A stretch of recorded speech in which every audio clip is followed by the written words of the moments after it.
So what a game it was yesterday with Manchester United and West Ham. I wouldn't say it was the most exciting game, but at least we didn't lose.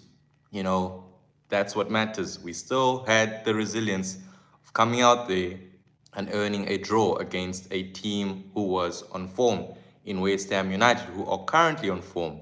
So my Q&A for today will be, should Cisco start versus Everton?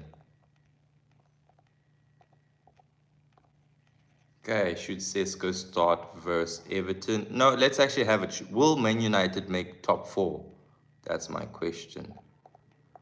Will Man United make top four? Now I'll give you my answer shortly.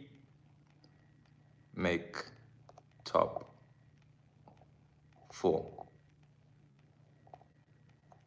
There we go. And if you just joined the chat, let me know what you think. Just joined the live. So we got it up there. Will Man United make top four? Personally, yes, we are going to make top four. That's what I think. I don't lose the faith in Michael Carrick. It still stands. Look, things don't just change overnight, and I got a good feeling that this club is still going to improve. You know, these are just setbacks in order for us to learn from, and the good days are still coming. You know, we've been having a good run of form, and I don't see it stopping right now.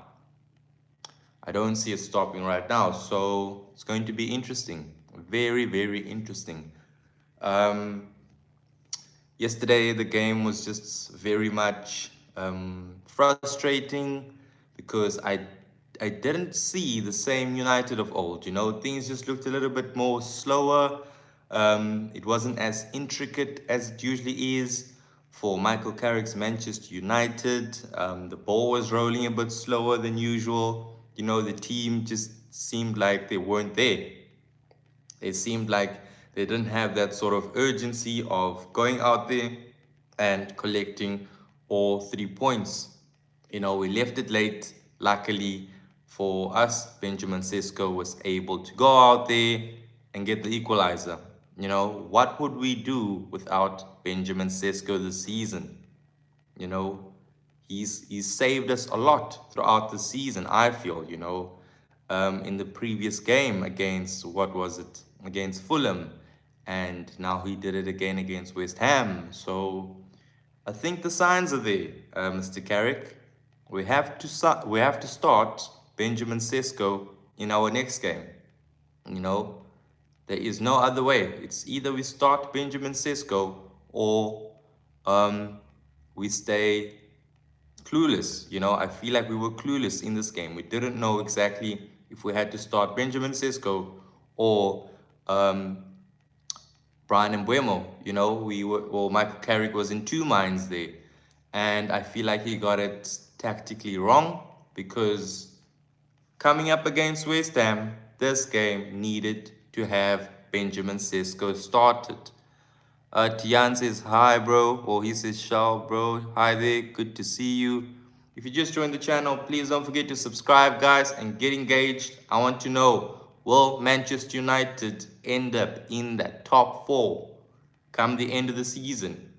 You know, we are no longer with that 100% win record. You know, it ended yesterday. We are now 4 wins in and a draw. That's how it's looking right now. So it's a little bit of a humbling experience for us Manchester United supporters, and I'm sure the players as well, because we were, I would say, on cloud nine since we won 4 in a row. We thought that the fifth one was coming, but it wasn't the case.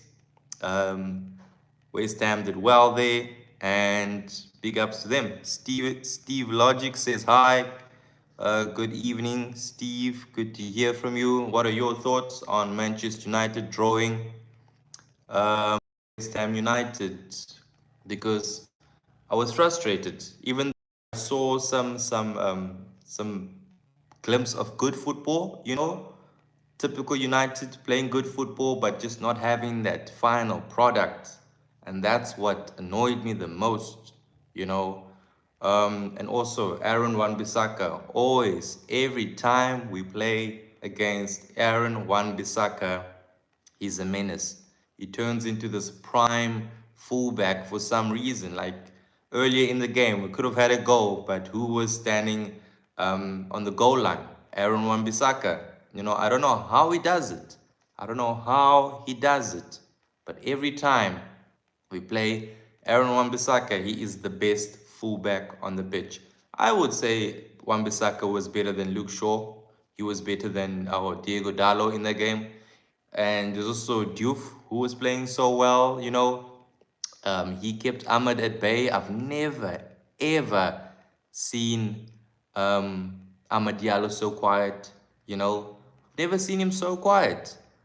And credits to Diouf, because he's a good player. We saw that as well in the AFCON. We've been knowing that in the Premier League as well, ever since he stepped in the Premier League.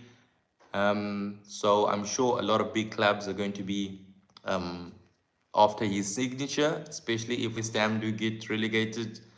But that was the case, they came up and they showed up. And that's how they collected a point from Manchester United, a point or two. So that's it.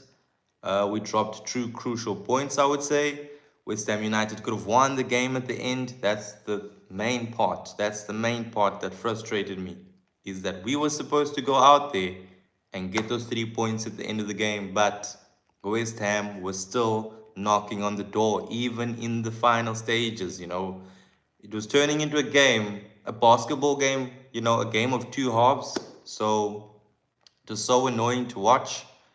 Um, I wonder if we had to go back and play West Ham, would we even get a result, or do they have a number on us? It's like it's the second time we're drawing to West Ham as well. It was very annoying to watch. Brian Mbeumo, very quiet, even though he got an assist. Big ups to him. But I just didn't enjoy his game overall, and Matthias Cunha as well. He was playing up front for some reason. So I don't know why Michael Carrick complicated things, but at the end of the day, it's the players that play the football. GWD says hello. Yes, guys, please drop your thoughts down. Will Manchester United make it to the top four? Look, I still believe that we are going to be making top four this season. I'm not going to go about just because of one game, one draw. We've been playing well, and it shows. It shows. We have improved. The Manchester United of old would have probably ended up losing that game and not actually had the resilience to go out there and score the equalizer. So big ups to Manchester United. It was just one of those days, and I'm just gutted at the fact that we didn't manage to win, but also a draw isn't the worst thing. It's not the worst thing. We're talking about 4 wins and 1 draw, guys. 4 wins and 1 draw. Could have been worse, like I said. So big ups to them. We go again. We play Everton after the international break. So that's also going to be another tough task, another tough test for Manchester United. I just hope that this time we can go out there and get our revenge against David Moyes' men. But we could have had 5-5, and it wasn't the case. Bruno Fernandes himself, as the captain, he seemed off. He didn't really arrive to the game like the way that we thought. And West Ham kept it all compact. So they didn't really give Bruno Fernandes an option to really, to really play the way that he usually does. And that's with freedom, with space, in order to find those passes to the likes of Brian Mbeumo, your Amad Diallo's. There was none of that. So West Ham went out there, got Bruno Fernandes playing a lot more deeper than what he usually does. So it was annoying because we know Bruno Fernandes is not a number 8, he's a number 10. But because West Ham played that low block football very well. They knew what they were doing, you know. And I'm pretty sure West Ham went there wanting a draw. United, beat the likes of City, Arsenal, and so on. So they thought, here, we're at home, we can get a point or two or three from Manchester United. So that's what happened, and it was unlucky for us. So we move on, but it's not the end of the world. Like I said, we are still unbeaten in what, 9 games? This is Manchester United's ninth game without losing a game as well. So it's big. It's big, guys. We just have to be happy at the fact that we are going somewhere, and that fighting spirit is there. You can see these players want to play for Michael Carrick. You can see it. You can see it. Because until the 90th minute, the 97th minute, we are still fighting, you know, even though that we could have lost yesterday. The likes of Kobe Mino, the likes of Casemiro, they were off. And when when your midfielders are off, then your team isn't sort of well oiled, so nothing is happening. And we saw that yesterday. Amad Diallo, he was unrecognizable as well. I don't know why he wasn't, the natural Amad Diallo that we know of. He wasn't really shooting, he wasn't creating chances the way he does. So he was very quiet. I don't know if it's because of the fact that we've been playing games in a span of 4 days, 3 days. I don't know, because we usually play one game a week anyway. It's not like we are in the Champions League or any other competition. I've got a lot of questions, but it is what it is, and hopefully we can improve from that. We can learn from this game. We can learn from West Ham and the way they defended. So it seems like Michael Carrick is basically just working on the passing strategies, keeping possession rather than getting into that final third and unlocking defenses. So our passes have improved. We can see that we are gaining more possession. But what are we doing with the possession is the question. You know, we are seeing good passes, good intricate passes, good strings of play. But what else are we doing with it? You know, and if we're talking about our fullbacks, they were off as well, like the likes of Luke Shaw. You could say him and Lisandro Martinez costed the goal, but at the end of the day, we were playing as a team. So what happens then? Big ups to Benjamin Sesko, once again, so clinical. I've noticed with Benjamin Sesko, he needs, say, a few chances in order for him to actually score the main one, because that's how he's been playing lately. He comes in, messes up a few shots, then the final one, he will net it. He will have it in the back of the net. That's Benjamin Sesko for you, And when he does score, it's usually bangers. What a goal that was. What a volley that was for Manchester United. Big ups, Benjamin Sesko. You know, he needs to start against Everton, I feel. He needs to start against Everton. If you have to bench Brian Mbeumo, then do so. I don't see Brian Mbeumo playing on that left position, because if Michael Carrick is going to do that, then he can try, but I feel like that left winger's position is for Cunha.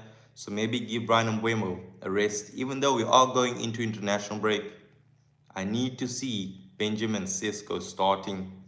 That's what needs to happen. You know, I'm tired of seeing him come off the bench and scoring the goals for us. How about he starts? One of Michael Carrick's biggest mistake was not starting Benjamin Sesko in this game against West Ham. I told myself at halftime, bring on Benjamin Sesko. Yes, he could have brought Benjamin Sesko much earlier than he did. So it's almost the first time that I'm seeing Michael Carrick get his sort of substitutions wrong or his tactics wrong. He's been doing well for the past 4 games. But because it was West Ham, I don't know what happened. He felt a bit too comfortable, maybe that is. But this is the situation that we're in right now.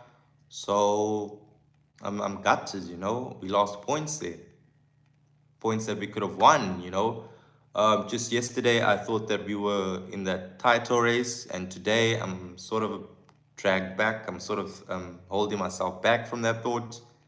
I don't really see us challenging for the title, you know. I thought maybe Arsenal were going to lose one or two games and we were going to be back at it, but it's not the case. Some of you will call me delusional for thinking about that, you know. And I'm sure there are United supporters out there that still feel that they can challenge for the title, that they're still title contenders, you know.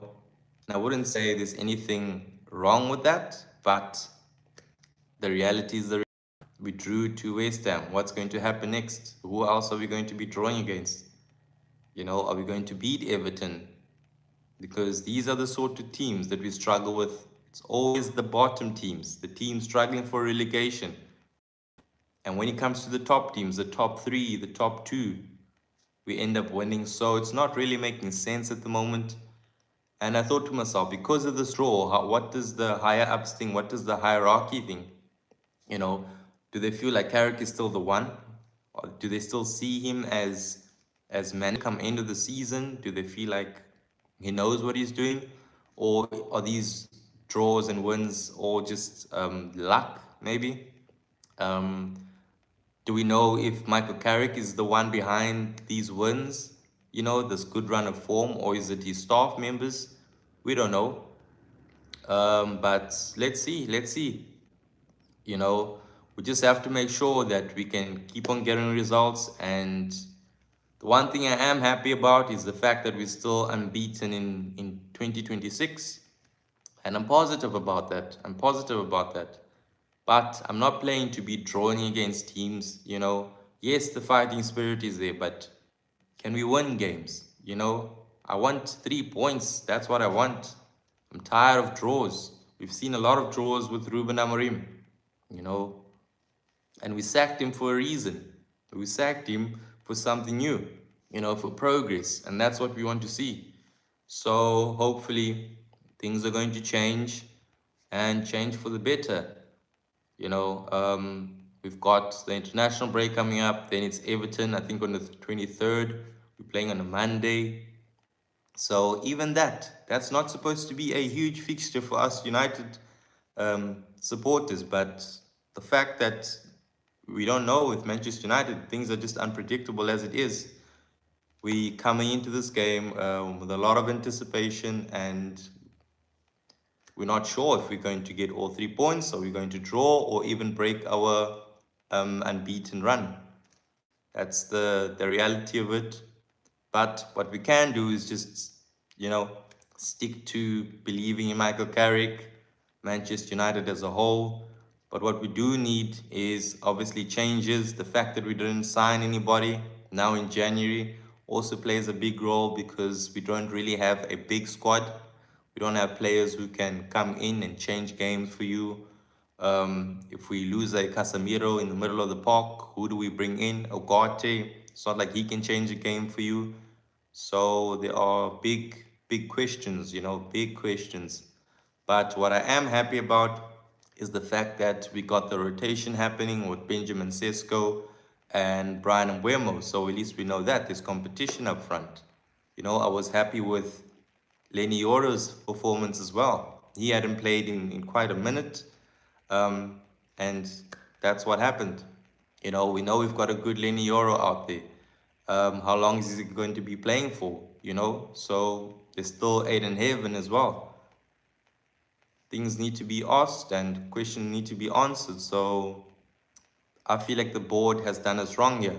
And I know I wouldn't be saying this if we had won, you know, against West Ham, but it's the fact that, you know, we just get exposed, you know. If things don't go our way, we get exposed as to what the actual situation is. And yesterday, you saw it. Um, we just didn't have players that we could take out and substitute with, knowing that, okay, this guy's coming in as a game changer. Nothing like that happened. Amad Diallo wasn't having his best game. Who are we going to swap Amad Diallo for? We didn't have anybody on the bench that we could say, okay, look, we've got a like for like. This is the person that we can bring in and change the game. So it was really hectic, really hectic. If you just joined the channel, please don't forget to subscribe and drop down your comments. Let's grow the community together, make Manchester United great again. But yes, I also know that a lot of our rival supporters were waiting for us to lose this game. They were waiting for us to lose this game. You know, they can't stand Manchester United winning games. So for them, us drawing this game against West Ham was such a victory, such a big news to them. Even though Chelsea also drew their game, but the fact that United were the ones to draw, dropping points away at a West Ham, was the fact that these supporters were out there celebrating like Manchester United lost the World Cup or a UEFA Champions League final. So it's like that. The only thing that this does sort of show me is that United are up right now. We are on the right, because if our supporters are celebrating our draws, it only shows you that Michael Carrick has done something to this club, something positive. Koenig says, South Africa. Yes, South Africa. I'm from South Africa. Good to see you. Um, what about you, mate? But yeah, that's the situation that we're in. And Kira says, are you a South African cricket fan?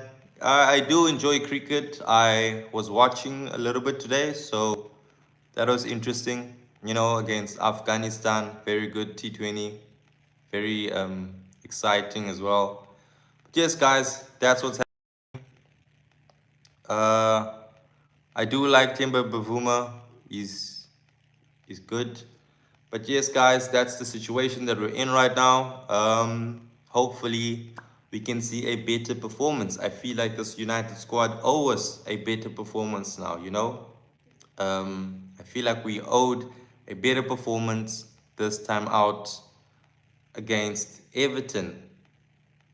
And David Moyes always pulls up against Manchester United as well. He knows how to show up against sort of big teams. So we got to make sure that we can overcome Everton. There's no way we can lose to Everton. The last time out, we lost to them while we had 10 men. Everton still managed to win that game. I remember the whole scene. That was when Gay had slapped, what was his name, Keane, and then he was sent out, given a red card, and Everton still managed to beat Manchester United. What a crazy game that was. I was so frustrated. The last thing we can do now is go for that reverse fixture and lose to Everton. And I think we are going to be playing at Goodison Park, so hopefully we are going to win.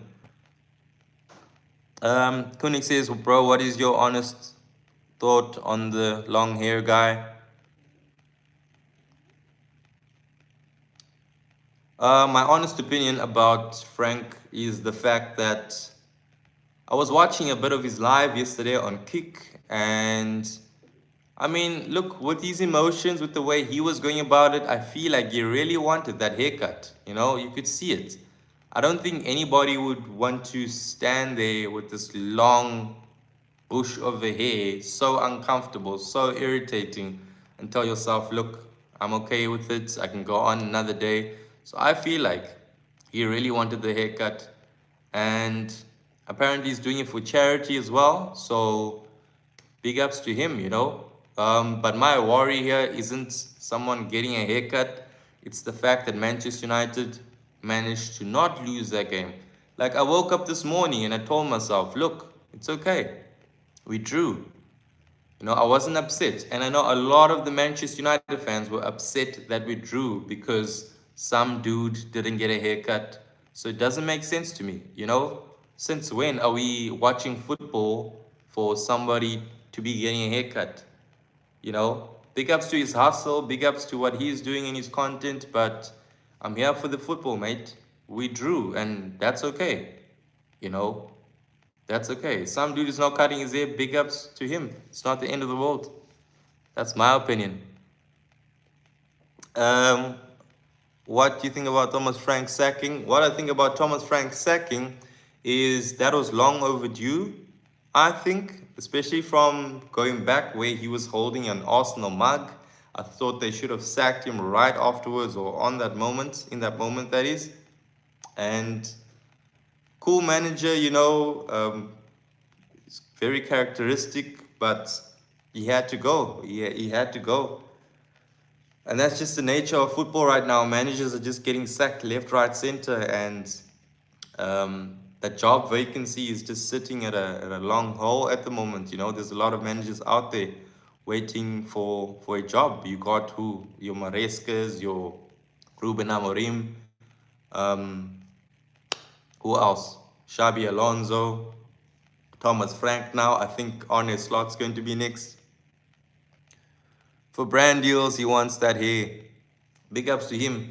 He can have the brand deals, but if we're going to put someone else's hair to Manchester United's winning or to losing, it's not going to work out that way. But I feel for the people who were just so upset and felt like they lost yesterday's game because of Frank not getting a haircut. I feel for them because it questions me like, are you watching football for football or are you watching the football because of someone else's hair? What's the deal here? He's done his job as an spy.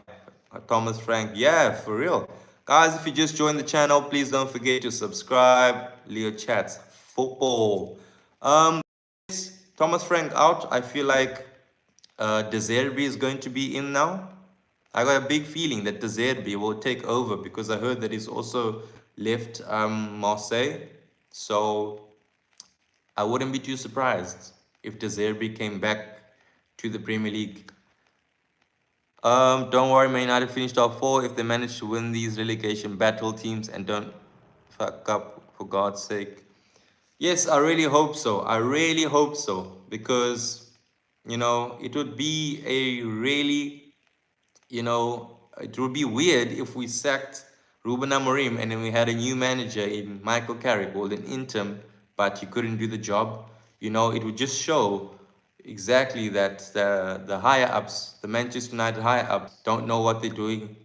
Even right now, they still don't know what they're doing. So I don't know. I don't know if they actually got that call right with Michael Carrick. But as it seems, we are doing okay. 4 wins on the trot, unbeaten this season or in this year. That is, we're looking good, man. And I just see signs of improvement. That's it. That's it. Especially from yesterday, we can learn a lot as well. You know, this is just a learning curve.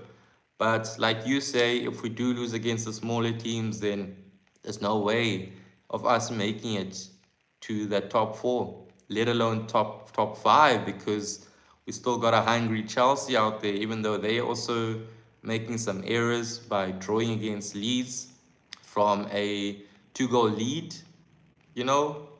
So that is really, really interesting to see. Big ups to Leeds and obviously Liverpool. So it'll be interesting. I'm going to be really gutted if we don't make Champions League regardless. And it also makes sense if we don't make Champions League because it just means that we don't deserve it. You know, I don't want Manchester United to make it Champions League just because of the sake of it. I want us to be in that Champions League spot because we've earned it, because we've played well. There's no use of us having a side that can't even compete with these sort of teams. But yeah, we are in this competition and just going out there to humiliate ourselves. You know, that's going to be peak banter. And I'm tired of seeing that. I'm tired of seeing Manchester United in the Champions League where they're not supposed to be in that league, you know? And teams will do that to you. They're just going to thrash you. You're going to go get there. You're going to get battered by the likes of Real Madrid, the likes of Atletico Madrid, or whatever the case is. That's how it's going there. You got to earn your spot. And that's what I want from Manchester United, is to earn their spot in the Champions League this season. I want to see good performances starting here, starting in the league. We only play once a week. Once a week. We got a few games left. We got about 12 games left, 12, 13 games left. So come on, this is the time, What has Carrick been doing in the past 4 or 5 weeks? I want to see that. I want to see change.